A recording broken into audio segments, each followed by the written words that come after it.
On that fateful Tuesday of 27th October 1987, when Operation Lalang was launched, people began to disappear, mostly in the stealth of the night, in unmarked police cars. The Operation Lalang operators moved like snakes in the grass, and within 2 days, 55 people had been taken. On the third day, it was 63 detained. Because the operation was so clandestine, and the police, KG, and the press fearful, it was difficult to ascertain the exact numbers being taken each day. However, the numbers quickly swelled to 109 within a fortnight. The Inspector General of Police, Tan Sri Hanif Omar, briefed the press on why the crackdown was necessary. He said that the situation in the country was tense, and if no immediate preventive measures were taken, the prevailing situation would undoubtedly bring about chaos. He claimed full responsibility for the action. He kept on stressing that it was a police action and that it was not politically motivated. On the same day, in Parliament, the Prime Minister, Dr. Mahathir Mohamad, elaborated on his reasons for the crackdown. He blamed certain people for attempting to create chaos and obstruct the government from carrying out its responsibility to maintain peace and stability. He said that the current situation had reached danger point, therefore preventive measures had to be taken to save the country from possible disaster. He said that the government could not wait until a riot had broken out before acting, and he cited the racial riots of May 13, 1969, as an example.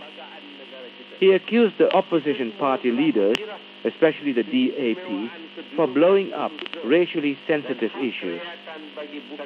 Critics and analysts of the country think otherwise. It was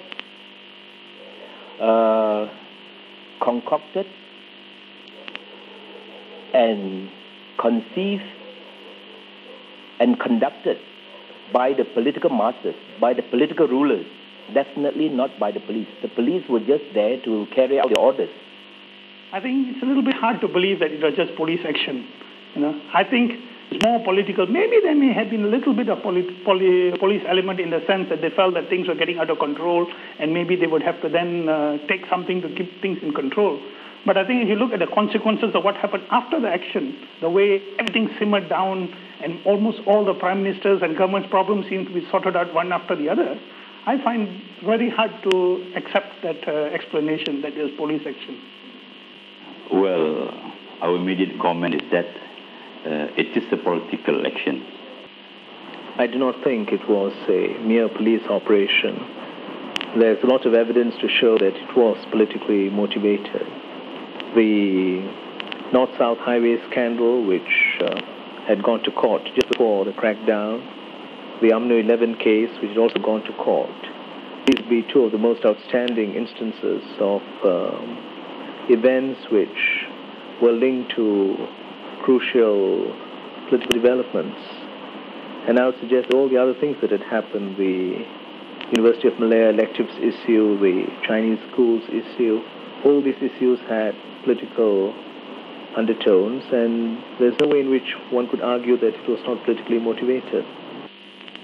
From all accounts, there was certainly an escalation of racial sensitivities in the months preceding October 87, and it is my impression that in the month of October itself, there was a serious heightening of such tensions, culminating in a sense in the meeting to oppose the Ministry of Education's decisions about the appointment of senior assistants in Chinese medium schools held at the Tianho Chinese Temple. There were unprecedented strains within the UMNO leadership. Mahathir had not been a particularly popular leader, and feelings against him within UMNO reached a pitch during a leadership contest held by the party in April 1987. In the struggle, Mahathir and his supporters, dubbed Team A, were opposed by a formidable array of some of UMNO's leading luminaries, led by the former Minister for Trade and Industry, Tunku Razali Hamza. The so-called Team B of Tunku Razali had come up with a legal challenge to Mahathir's position, and this posed a very grave and real threat to his political position, not only as Prime Minister of Malaysia, but also as UMNO President. So it was very, very real, and his position was highly insecure. He failed to unite his own party. His opponent or his critics increased, and his influence also going down. At the same time, as a Prime Minister, he has not shown a good image. The youth wing of UMNO staged a rally at an open-air stadium in Kuala Lumpur, urging the government not to yield to the Chinese community protests, and called for the expulsion of Lee Kim Sai from the cabinet. It is my impression that all these meetings were very highly charged racially, and in the UMNO Youth Rally in particular, it is said that very provocative sentiments were expressed both in the speeches as well as in the posters and banners which were exhibited in that meeting. UMNO leaders then announced that a mammoth anniversary rally to be attended by as many as 500,000 people would take place in Kuala Lumpur in a stadium with a seating capacity of only 60,000. That tension had reached the climax on October 18th of 1987, and with the what they call the wild shooting by this private, this army chap, Private Adam. But when Adam was caught on the 18th, the tension that had built up, especially in Kuala Lumpur, when people started to realize that the shooting of the wild shooting of the Private Adam had nothing to do with race or anything political, the tension, in fact, subsided very quickly, not only in KL but throughout the country. Oh, there was a heightening of racial tension, but it's something that could have been easily been diffused by the government if it acted positively. In passing the ISA, the Malaysian Parliament delegated immense authority to the executive in the person of the Minister of Home Affairs, who also happens to be the Prime Minister. It allows him to detain a person without trial for renewal periods of up to 2 years at a time. What all this means is that a person can be detained indefinitely without trial. We have to introduce this law which we all hate today under the Internal Security Act to curb their activities and bring an end to the atrocities committed by the terrorists. But the law under ISA was used by us to deal only with the communist terrorists, but never has to be used against the ordinary citizens of this country, against the political demonstration against religious bodies, against the ordinary man.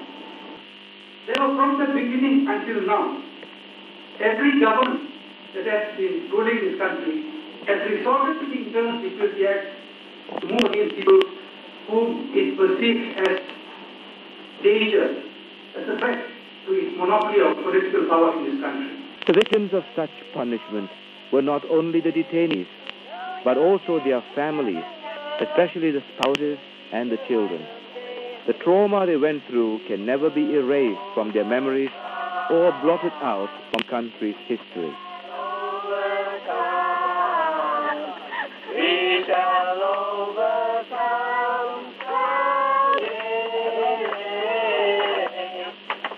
Because we try to be calm, try to be normal, but nothing is normal. Everything takes on an air of unreality. Here, these extremely polite special branch officers searching the house apologetically as they're only doing their job. And they disappear into the night with your husband, and all the time, you try to behave normally. When you ask why and receive no satisfactory reply, you try to behave normally. When you ask where he is going, they cannot tell you. And when you ask when can you see him, they do not know. Can you imagine the range of feelings that you're left with? Dominant overall is fear. Fear of what will happen to your loved one, and helplessness, as you know not why or where he was taken, and your imagination runs riot. Everything we are led to believe we have a constitutional right to is totally undermined. We know who to call if our house is robbed, but when the police are the ones robbing you of your husband, who do you call? I remember standing in the middle of the road at about 2:30 in the morning, wondering what the hell I do next. It's an extremely terrifying experience. That I've had to fight for his belief.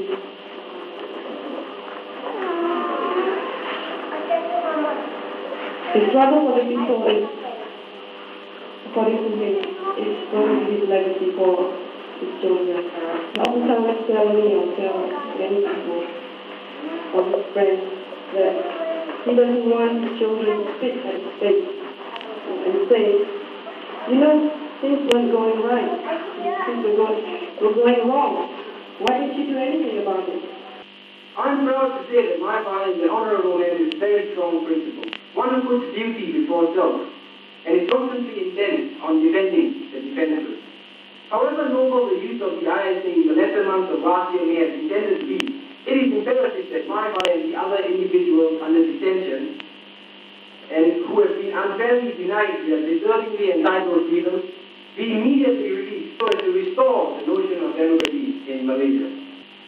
On the 27th of October last year, the day that proved to be the single most traumatic day in my life, as it was the day I was contemptuously and distastefully divorced from my beloved husband and had to painfully endure that separation for a period that has now extended beyond 13 psychologically exhausting months. My thoughts will never cease to remember that dreaded day, as it was also the day on which I developed innate feelings of enmity towards the present Mahathir regime, for which I had once great... They made efforts to file writs of habeas corpus. Their efforts to obtain a fair judicial review proved to be futile.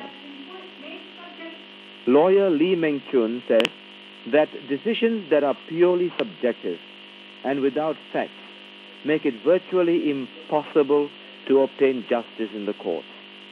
Therefore, it's not a question of whether habeas corpus is an effective remedy or not. It's just a question of how tightly the provisions authorizing preventive detention is designed. If the law is designed which authorizes preventive detention, covers all the loopholes, and makes it difficult for the litigant to question the validity or legality of his detention, then habeas corpus is virtually useless. The Malaysian government has categorically denied any form of abuse or torture. Evidence, however, provided in the affidavits of the detainees and also by self-attestations shows beyond a shadow of doubt that there has been both physical and mental torture indulged in by the special branch interrogating officers. The 4 women who were detained, Chi-Heng Ling, Irene Xavier, Lim Chin Chin, and Cecelia Ng, talk about their arrest and treatment under detention. It was about 1:30 a.m. and I just got to bed when I heard a voice at my gate telling me to open the door. So I looked out of the window and I saw that there was this policeman with several other plainclothes men and 1 woman.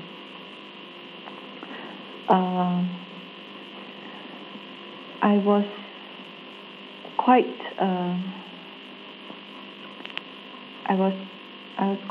taken aback, and I didn't really know what to do. So I opened the door and allowed them to come in, and they said that they were here to arrest me under the ISA.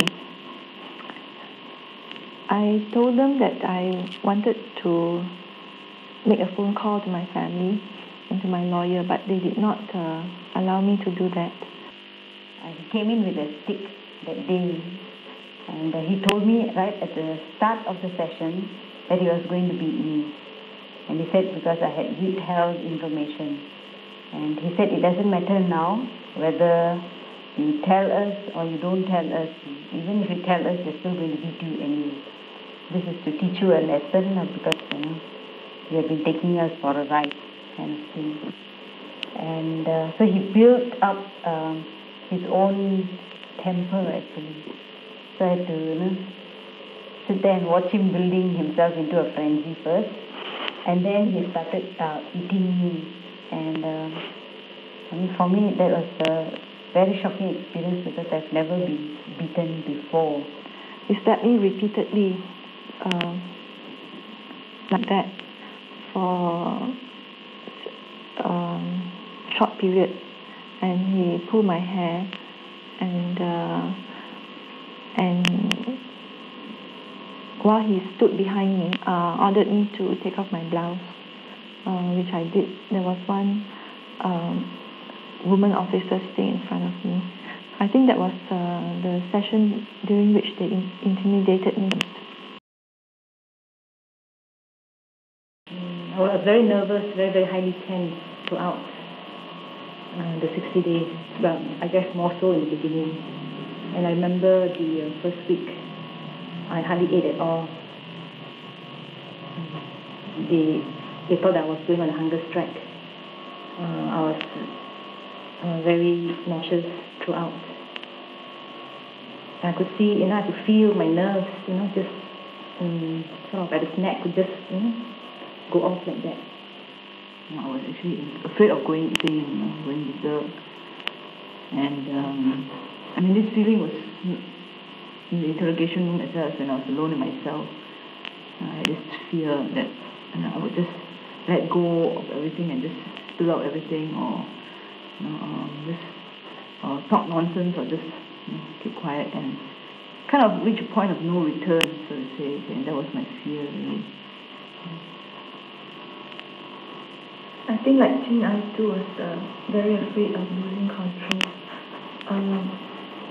I was subjected to very intense pressure and very intense interrogation. And the special branch led me to believe, or suggested to me, that they were going to make me quote-unquote break. I think to use that terminology. And what this breaking point is, I wasn't too sure. It was I was uncertain, and but they made me believe that it was a point at which I would lose control of myself and I wouldn't know what I was doing. I was very afraid of that. There was even a point in time when they led me to believe that they would inject chemicals into my body. In my case, they threatened me to put me immediately in for 2 weeks at least, in a completely dark room, where nobody, I won't know day from night. I've been no contact with nobody at all, and that people have been known to break or to go mad, and that it was my choice to see whether I want to come out of this whole experience as a sane person, or whether I want to come out of it insane. The choice was mine.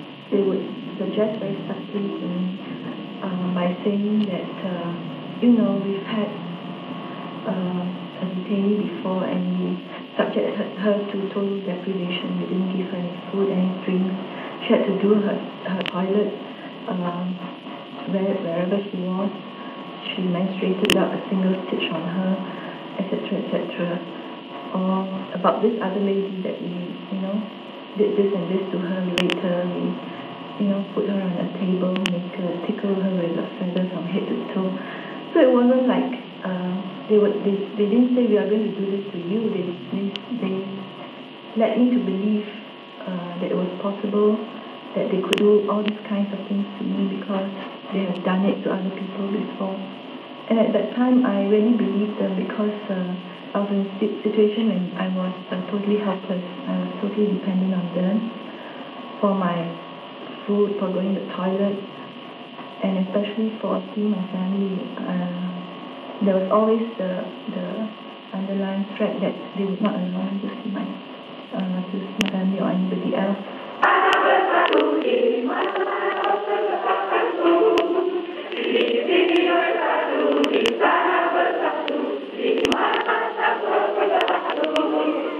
The family members of the detainees were drawn together by their common angles. They met regularly and shared their experiences and taught strength and solidarity through mutual support and understanding. I am Liza Xavier, mother of Patricia Lutz Irene. I want to say a few words about how I felt about the detention of my daughter. It is difficult for me to express in words the anxiety, the loneliness, and the helplessness that I felt when my daughter was arrested and detained. I was shocked when I was told that my daughter was arrested in Singapore. I was even more saddened when I heard the official reasons for the arrest of my daughter. She was involved in a Marxist conspiracy to overthrow the government. The white paper said this: "It is painful for me to hear these accusations because I know that they are not true. My daughter has been involved in helping poor people. I have personally met many of these people myself, and judging from what these people tell me, Irene was really helping them, and they appreciated what she did. I'm glad and proud of the fact that Irene chose to make a commitment to the poor in her life. For the past 354 days when she was detained, my life has been one long ordeal. I began to withdraw from people and found consolation only in prayer and in the support I received from concerned people. I'm clinging Young's daughter. And of course our families will suffer because of their loved ones. I'm sure those who are responsible for the detention of these detainees should know they have their own families. How would they feel or their families feel? That is presuming they are closely knitted. If they are denied the right to see their loved ones. So it's only natural that we as families should show our concern to our loved ones. Or maybe Dr. Mahathir does not understand the meaning of a family unit. On the very first night of the arrest, 11 NGOs got together and formed a support group. It promptly issued statements to the local press and international agencies and organizations and kept the family members informed. International support was overwhelming in the form of letters and telegrams and pressure on the Malaysian government. The family group produced a detainees' family solidarity newsletter that updated all developments.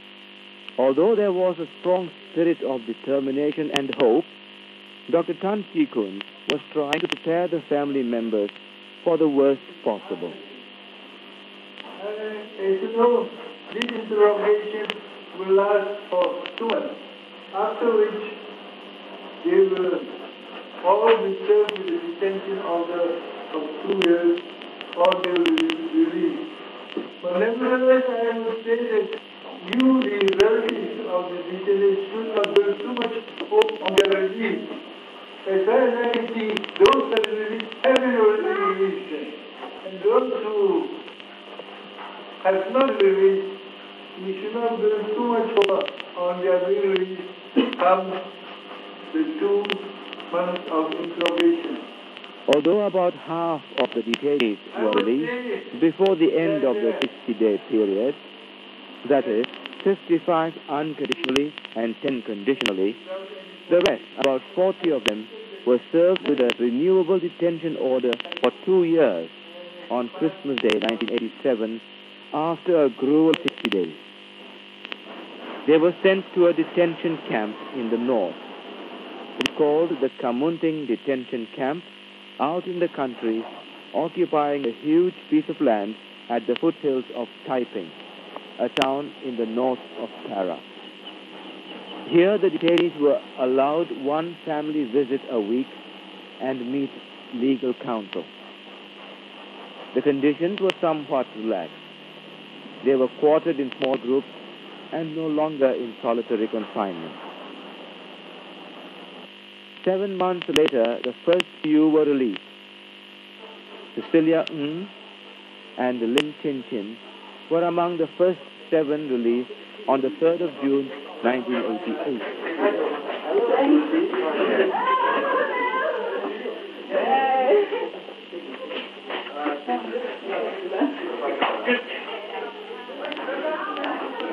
Chi Heng Ling, Chao Chi Kyong,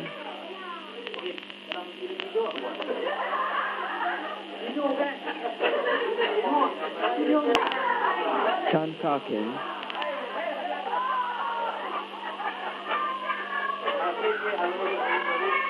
were released on the 27th of August, 1988. Irene Liza Xavier and Sybil John Joseph were released in October 1988. Mixed feelings. Karpal Singh's habeas corpus was heard in the High Court of Ipoh. He was released and re-arrested. 1 year after the detention, 17 of them were still at Kamunting detention camp. These people made a concerted effort to protest their continued detention, going on a hunt strike for it. In concert with their actions, the family members of the detainees, together with friends and supporters, gathered together at the Lake Gardens in Kuala Lumpur to spend a day in peaceful fasting to publicly show their solidarity with their loved ones in detention. It was a peaceful morning until the special branch gathered on the scene, backed up by an armed riot squad. The group let off balloons and the police pounced on them.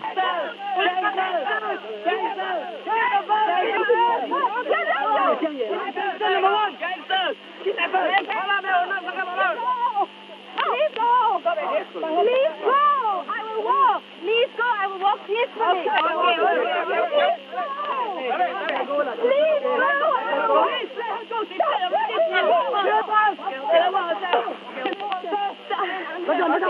Pushing me, please! You are pushing me!